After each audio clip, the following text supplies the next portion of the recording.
ஒரு 2 மணிக்கு தான் ஃபோன் பண்ணார் இந்த பிஆர்ஓ வெங்கட். சார் டேரக்டர் உங்களை கண்டிப்பாக வர சொன்னார் அப்படின்னாரு. சரி ரைட்டு, டேரக்டர் வர சொல்லியிருக்காரு, ஏதாவது முக்கியமான விஷயம் தான் நினச்சிட்டு இருந்தேன். இங்கே இன்டர்வியூவில் ஒருத்தர் நடந்துக்கிட்டே இருந்தார். எங்கேயா நீ இங்கே நின்றுருக்கேன்னு. நான் தான் இந்த படத்தோட டேரக்டர் தான். அதான் இவர். எப்படின்னா ஒரு 7 வருஷம் இருக்கும், கரூருக்கு ஒரு விளம்பர படம் அப்படின்னு சொல்லி என்னை கூப்பிட்டாரு. நான் போனேன். அந்த ஷூட்டிங் நடந்த இடம் வந்து அதிமுக எம்பியோட பங்களா. நல்லா பண்ணார். அதுக்கப்புறம் ஒரு இசை நிகழ்ச்சிக்கு நான் போயிருக்கேன். அப்போல்லாம் வந்து இவர் வந்து இப்படி குழந்தைகளை படம் பண்ணுவார்னு நான் நினைக்கல. இந்த படத்தை எடுத்த டாக்டருக்கு தான் நன்றி சொல்லணும். ஏன்னா ஒரு மனநோய் மருத்துவர் ஒரு மனநோயாளியை பற்றிய கதையை எடுத்திருக்காரு. கூடவே கொஞ்சம் போல் அந்த கேம்பிளிங் சூதாட்டு ஆன்லைன் சூதாட்டத்தையும் சொல்லியிருக்காரு. ஆனால் என்னென்னா இதில் வந்து எனக்கு தெரிஞ்ச கருத்துக்கள் என்னென்னா, அருமை சோதரர் நட்டி எனக்கு வந்து ஒரு 30 வருஷமாக தெரியும். அவர் அசன் கேமரா இருக்கும்போது எனக்கு தெரியும்.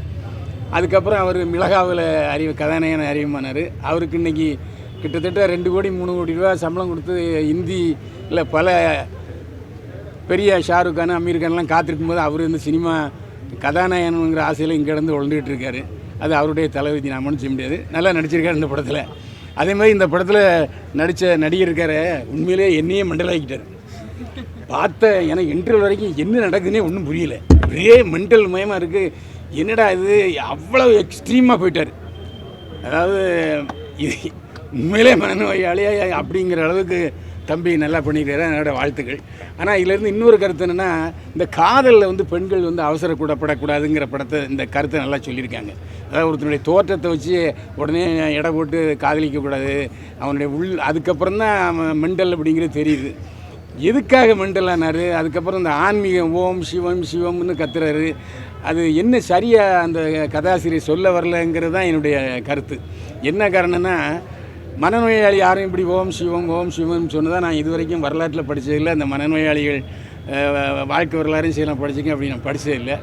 எதுக்காக ஓம் சிவம்னு சொன்னார்? ஒருவேளை அந்த மீன்காரன் லூசு போய் ஒருத்தன் வரல ஒரு சாமியார் அவன் அது எனக்கு ஒர்க் அவுட் ஆன மாதிரி எனக்கு கொஞ்சம் தெரியலை. இந்த கதையை, அதாவது இந்த ஆன்லைன் கேம்பிளிங்கை மெயினாக வச்சு பண்ணியிருக்கலாமோ அப்படிங்கிறது எனக்கு தோணுது. ஏன்னா ஆன்லைனில் வந்து எத்தனை பேர் தற்கொலை பண்ணியிருக்காங்க, கொலை பண்ணியிருக்காங்க, வீட்டு வாசல் எல்லாம் விற்று விட்டாங்கிறது நம்ம செய்திகளாக படிச்சிருக்கோம். அந்த ஒரு இது நல்ல விஷயம். பெண்களை பொறுத்த வரைக்கும் இவன் நல்லா இருக்கான், ஆள் கொஞ்சம் வசதியாக இருக்கான் அப்படின்னு நினச்சி லவ் பண்ணனா இந்த படத்தை பார்த்தா கொஞ்சம் திருந்துறதுக்கு வாய்ப்பு அதிகமாக இருக்குது. நல்லா சஸ்பென்ஸ் நல்லா கிரியேட் பண்ணியிருக்காரு. ஆனால் அந்த கடைசியில் அவ்வளோ தூரம் அவனுக்கு ஞாபக சக்தி வருது.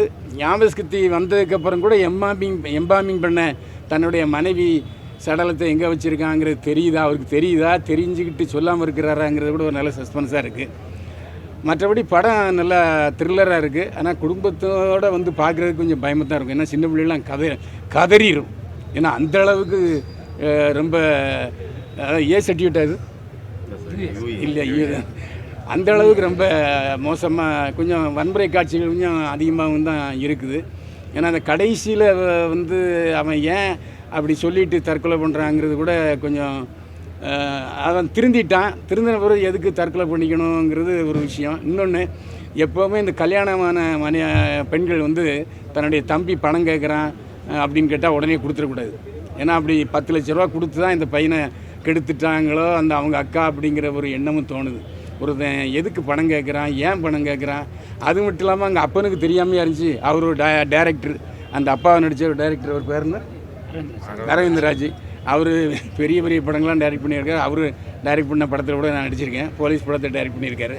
அவர் ஏன் இவ்வளோ கேரக்டரில் இந்த பையன் வந்து தன்னுடைய வீட்டை எழுதி கேட்குறானே, அவனுடைய கேரக்டர் என்னங்கிறது அவருக்கு கொஞ்சம் கூட புரியலை. அப்படிங்கும்போது கொஞ்சம் அவரும் கொஞ்சம் அவன் மேலே சந்தேகப்படுற மாதிரி ஒரு சின்ன விஷயத்த காட்டியிருக்கலாம். அது காட்டவே இல்லை. காதலிக்கிறது, தீவிரமாக காதலிக்கிறது எந்த மாதிரி அப்படிங்கிறது இந்த படத்தில் கொஞ்சம் ஒரு சின்ன கருத்து அதில் இருக்க தான் செய்யுது. ஆனால் இன்டர்வல் வரைக்கும் ஒரே ஆக்கிரமிப்பு அந்த மனநோய் இல்லை, அதுக்கு தான் கூப்பிட்டு வந்தாங்க தம்பி. அதாவது அதுக்கு தான் அவர் டேரக்டர் என்ன சொன்னார். ஏன்னா டேரக்டர் இப்போ மூத்த பார்த்தா கூட எனக்கு கொஞ்சம் அவர் மனநோயிலேருந்து மீனிட்டாரா இல்லை அவருடைய சொந்த கதையாங்கிற கூட பாடியை கண்டுபிடிக்க துப்பில்லை, திடீர்னு துப்பில்லை, அந்த மாதிரி இதை எப்படி பார்க்குறீங்க? இல்லை, இது அவருடைய சொந்த கருத்து. கடைசி வரைக்கும் பாடியை இல்லை கண்டுபிடிக்கல போலீஸ் தமிழ்நாட்டில் அப்படி தானே இருக்குது, ஒரு ஆளை கண்டுபிடிக்க முடியாது. இதை எப்படி பார்க்குறீங்க? சரி, உங்கள் கருத்துப்படி நான் ஏற்றுக்கிறேன், அவ்வளோதானே. உங்கள் கருத்தை ஏற்றுக்கிறேன். ஏன்னா நீங்களும் எங்கள் பத்திரிகையாளர் எனக்கு சேர்ந்தவங்க.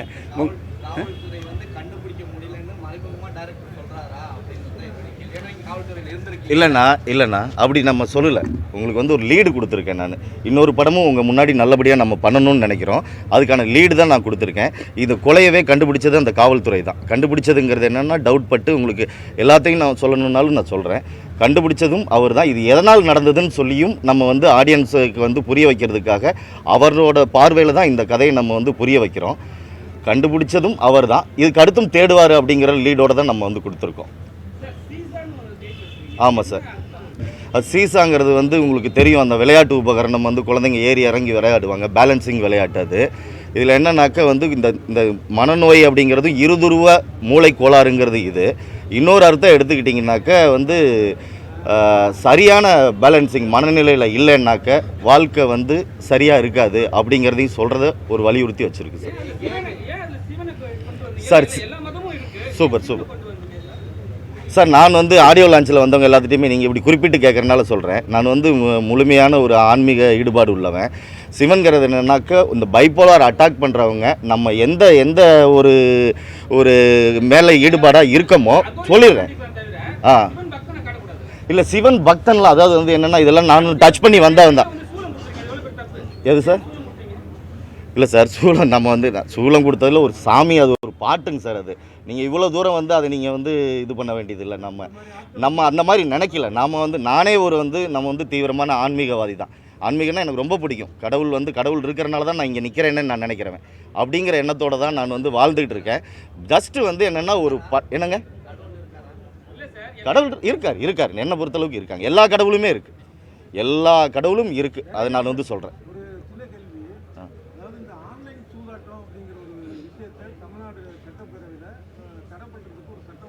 சரிங்க சார்.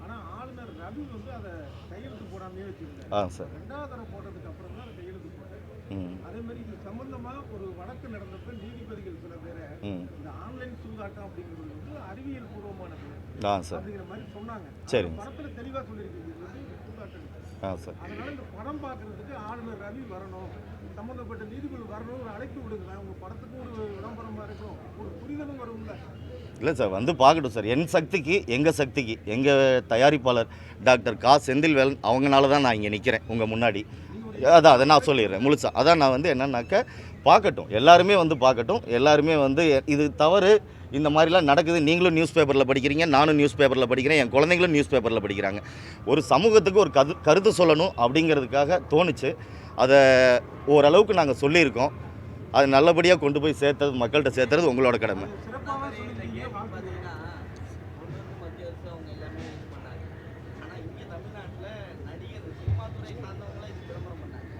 சார், என் உயரத்துக்கு நான் பதில் சொல்கிறேன். அதாவது என்னோட உயரத்துக்கு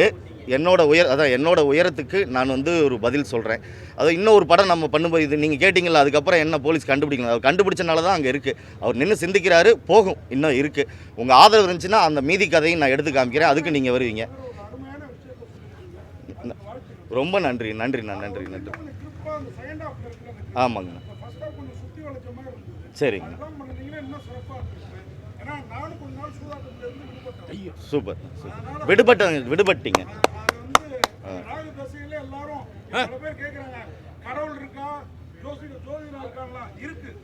இருக்கு. அதான் சார். அதான் சார்.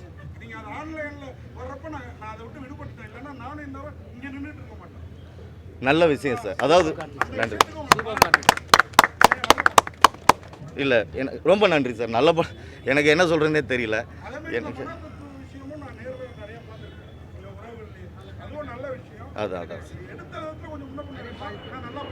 அதான் சார். இது பைப்போலார் டிசார்டருங்கிறத நானும் கடந்து வந்திருக்கேன் சார். அது முழுசாக சொல்ல விரும்பலை. புரிஞ்சுக்கங்களேன். இது என்னென்னா, இப்போ நான் வந்து ஒரு விஷயத்தை நேசிக்கிறேன்னாக்க அந்த நிகழ்வின் மேலே எனக்கு ரொம்ப அதீத ஈடுபாடு ஏற்பட்டுரும். பேலன்சிங் தான் வந்து இல்லைனாக்கா சரியாக இருக்காதுன்னு சொல்கிறதுக்காக நம்ம பண்ணியிருக்கோம். நீங்கள் வேறு கோணத்தில் இதை கொண்டு போக வேண்டாம். நன்றிங்க, நன்றி சார். எப்படிங்க சார்? அப்படிங்களா சார்? அடுத்ததில் நான் திருத்திக்கிறேன் சார். அடுத்ததில் சார் அதான் இருக்குது சார், இருக்குது. இப்போ வந்து எம்பாமிங் வந்து பார்த்தீங்கன்னாக்கா சீனாலன்னு நினைக்கிறேன், என்னோட அறிவுக்கு நான் சொல்கிறேன். தவறாக இருந்தால் அது வேறு நாடாக கூட இருக்கலாம்.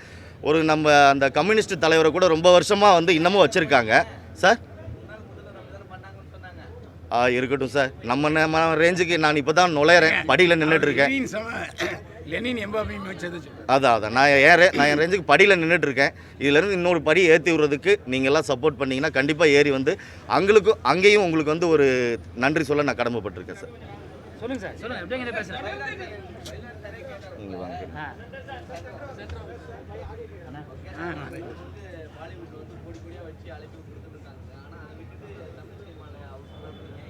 நான் அங்கேயும் படம் பண்ணி தானே சார் இருக்கேன், அங்கேயும் படம் பண்ணி தான் சார் இருக்கேன், இங்கேயும் படம் பண்ணி தான் சார் இருக்கேன். நடுவில் ஆட் ஃபில்ம் பண்ணுறேன். எனக்கு திருப்தியாக இருக்கிற படம் அமையணும்ல. இத்தனை வருஷம் பண்ணியாச்சு, இது 25 வருஷமாக நம்ம பண்ணுறோம். அதுக்கப்புறமும் தொடர்ந்து ரோல் கேமரா ஆக்ஷனுக்கு மட்டும் பண்ணக்கூடாதுல்ல, நம்ம தூக்கி ஷோல்டரில் சுமக்கிற மாதிரி இருக்கணும். அப்படி ஒரு படத்துக்காக வெயிட் பண்ணுறேன். அது கிடச்சா போக வேண்டியதான்.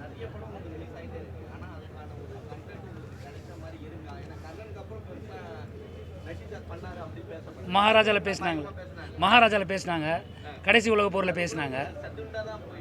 அப்படி சட்டில் போகிறது தானே, அது ஸ்லோ அண்ட் ஸ்டடி தானேங்க பெட்ரு. டக்குன்னு மேலே ஏற்றோம்னா டக்குன்னு கீழே வருது, ஈஸியாக இருக்கும், கஷ்டமாக இருக்கும். அதனால தான் sir. Thank you sir, thank you sir. இன்னும் 3 போலீஸ் வருது சார் பின்னாடி.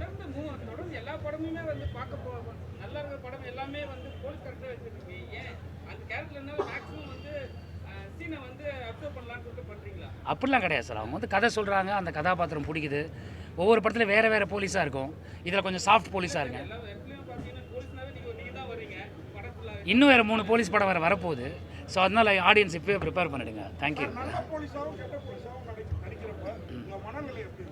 அந்த இதை நினச்சி பார்க்கும்போது கஷ்டமாக தான் சார் இருக்கும். கெட்ட போலீஸாக நடிக்கும்போது கஷ்டமாக இருக்கும், நல்ல போலீஸாக இருக்கும், அதனால திருப்தியாக இருக்கும். அவ்வளோதான். இந்த 2025 வரும், உங்களுக்கு பெரிய படமாக தெரியும். Thank you, thank you. Happy new year to all.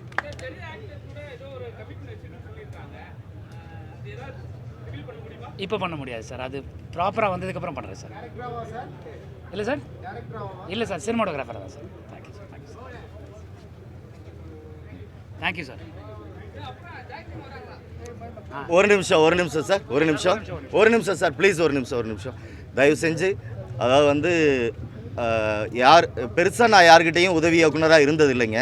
நான் எல்லாருக்கிட்டையும் உதவியாளராக இருந்திருக்கேன். டீ வாங்கி கொடுக்க, அவங்களுக்குலாம் நல்ல ஹெல்ப் பண்ணிவிட்டு நல்ல பேர் எடுத்திருக்கேன் சில முக்கியமான இயக்குனர்கள்ட்ட.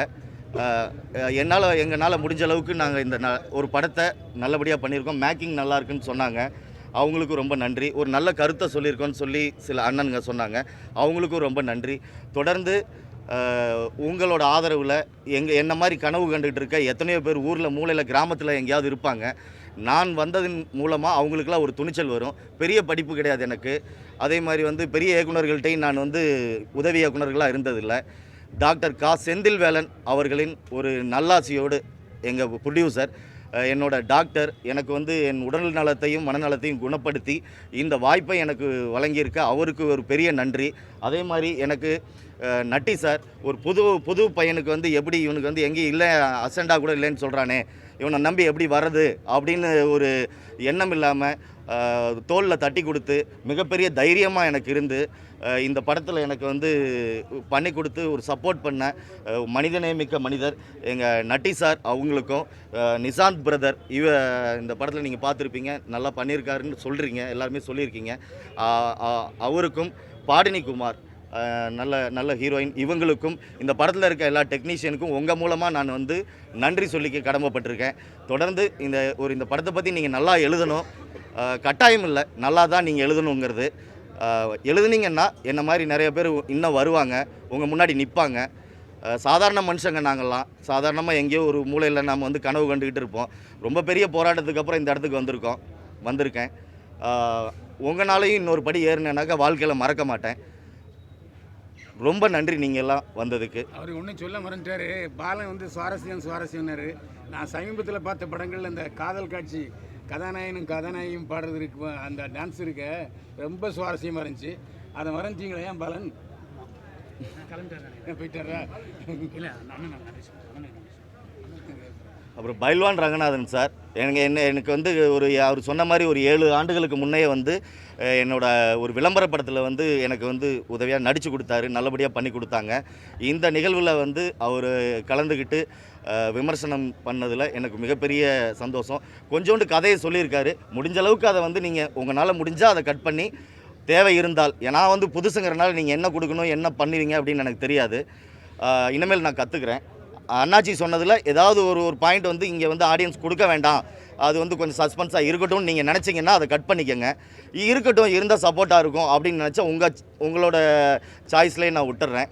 நல்லது செய்யுங்க, 4 பேருக்கு நல்லது. நீங்கள் எப்பயுமே பண்ணிகிட்டு இருக்கவங்க, உங்களோட ஒவ்வொரு கேமராவும் எத்தனையோ பேரை வந்து வாழ வச்சுருக்கு, வளர வச்சுருக்கு, கீழேயும் கொண்டு போயிருக்கு தப்பானவங்கள.